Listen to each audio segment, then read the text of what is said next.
Proverbe 19. La Bible du semeur. Mieux vaut un pauvre qui se conduit de façon intègre qu'un homme aux paroles tordues, car celui-ci est un insensé. Dans un désir irréfléchi, il n'y a rien de bon, et précipiter ses pas fait commettre une faute.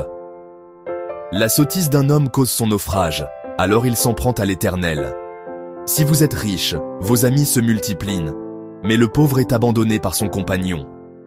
Le faux témoin ne restera pas impuni, qui répand le mensonge n'échappera pas au châtiment.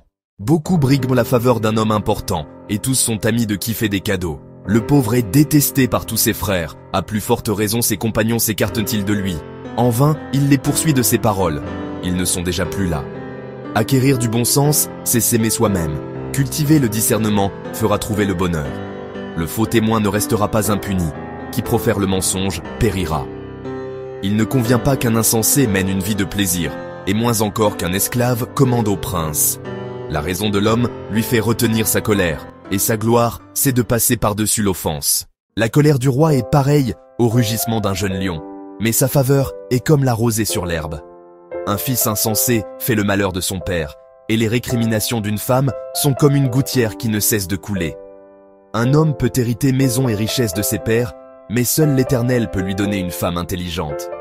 La paresse plonge dans la torpeur, et l'indolent souffrira de la faim.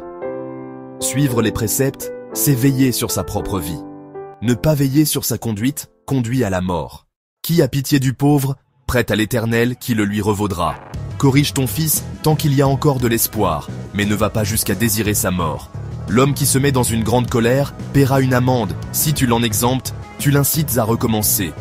Écoute les conseils et accepte d'être repris, et finalement, tu deviendras sage. Un homme forme de nombreux projets, mais c'est le dessein de l'Éternel qui se réalise. Ce qu'on apprécie chez un homme, c'est sa bonté, et mieux vaut un pauvre qu'un menteur. Craindre l'Éternel mène à la vie, et comblé, on passe même la nuit à l'abri du malheur. Le paresseux plonge sa main dans le plat, mais il ne la ramène pas à sa bouche. Punit le moqueur, et celui qui est inexpérimenté acquérera de l'intelligence, mais reprend simplement l'homme intelligent.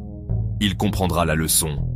Qui maltraite son père et chasse sa mère est un fils qui se couvre de honte et d'opprobre. Mon fils, si tu cesses d'écouter l'instruction, tu te détourneras des paroles de la connaissance. Qui se moque du droit est un témoin qui ne vaut rien. La bouche des méchants avale le mal. Les condamnations sont prêtes pour les moqueurs, et les coups de bâton pour l'échine des insensés.